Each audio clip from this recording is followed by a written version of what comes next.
Здравейте отново и добре дошли в днешното видео. Както най-вероятно сте разбрали от заглавието, това видео отново ще е ревю на книга. Книгата, за която ще си говорим днес, е Хари Потър и философският камък. Тя е написана от авторката Джей Кей Роулинг. Като тя е известна главно с поредицата си Хари Потър. Тук искам да вмъкна, че като влезнете в профила ми и после цъкнете общност, може да участвате в гласувания. Така може да определите какво да е следващото видео в канала. Проведе се гласуване и вие избрахте да направя това видео, което гледате в момента. Ще се опитам да няма абсолютно никакви спойлери в това видео, въпреки че най-вероятно може би знаете за какво се разказва в Хари Потър. Но ако не знаете, ще се опитам да не ви спойлвам нищо, защото Хари Потър за мен е една невероятна история. И евентуално след ревюто, ако решите да прочетете книгата, да може да се потопите в нея без да знаете нищо.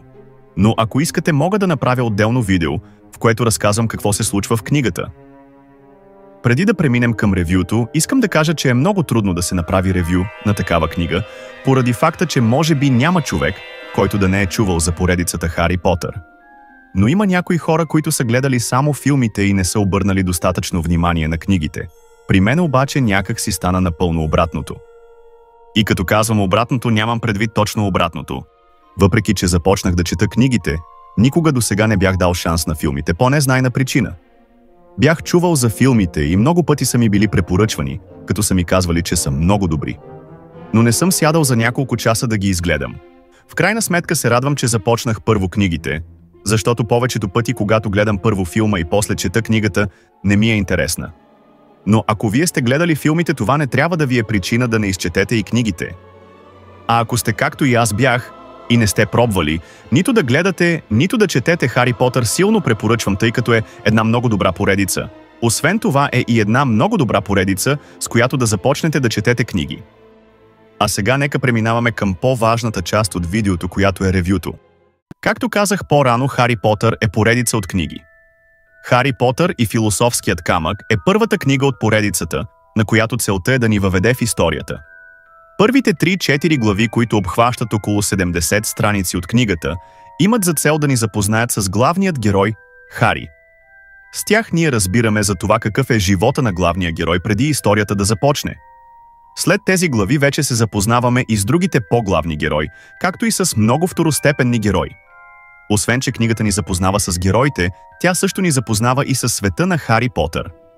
Може да се каже, че книгата служи един вид като за world building на поредицата. И като казах world building, искам да отделя няколко секунди от ревюто, за да отбележа колко добре се справя авторката Джей Кей Роулинг в това да изгради света на Хари Потър. Това, което имам в предвид, е, че не виждаме почти нищо за диагонали чак до 70-та страница и също така разбираме за Хогвартс чак след 100 страници от книгата. По време на цялата книга авторката се старае да изгради атмосфера. Първо изгражда атмосферата за живота на Хари, за семейството му, после за улицата Диагонали, а след това и за Хогвартс. През повечето време в Хогвартс се случват неща като това да ходи на уроци, да се запознава с нови хора, да създава нови приятелства и да излиза с тях. И през това време успяваме постепенно все повече да се запознаваме с света, с хората и с магическите неща. Но дори книгата да е world building за поредицата, отделно като една книга също е една много добра история, която всеки трябва да прочете в живота си поне един път. Това е една от книгите, които нямат лоши глави.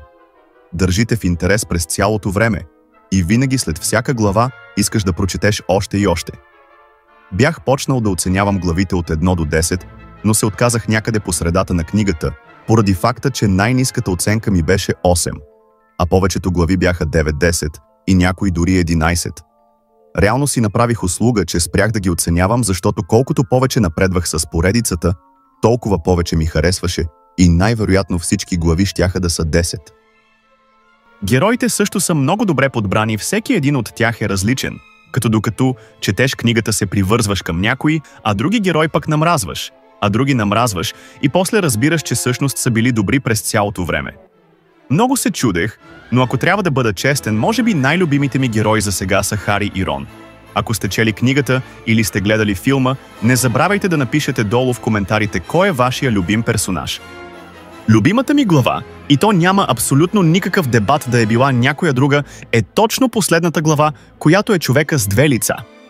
За мен тази глава лично е пик и няма как да има по-добър завършек на книга като тази. Също може да напишете долу в коментарите отново, ако сте чели книгата или сте гледали филма «Вие от кой дом сте?», аз съм от Грифиндор, мисля, че книгата е много добра и ако не сте я чели, отново силно препоръчвам. Ако сте я чели, напишете в коментарите какви са вашите впечатления от нея. И също не забравяйте да харесате и да се абонирате за канала, ако не сте се, защото гоним 200 абоната. Също не забравяйте след клипа да отидете да гласувате в канала ми в общност какво да е следващото видео. И това е за днес, до следващият път.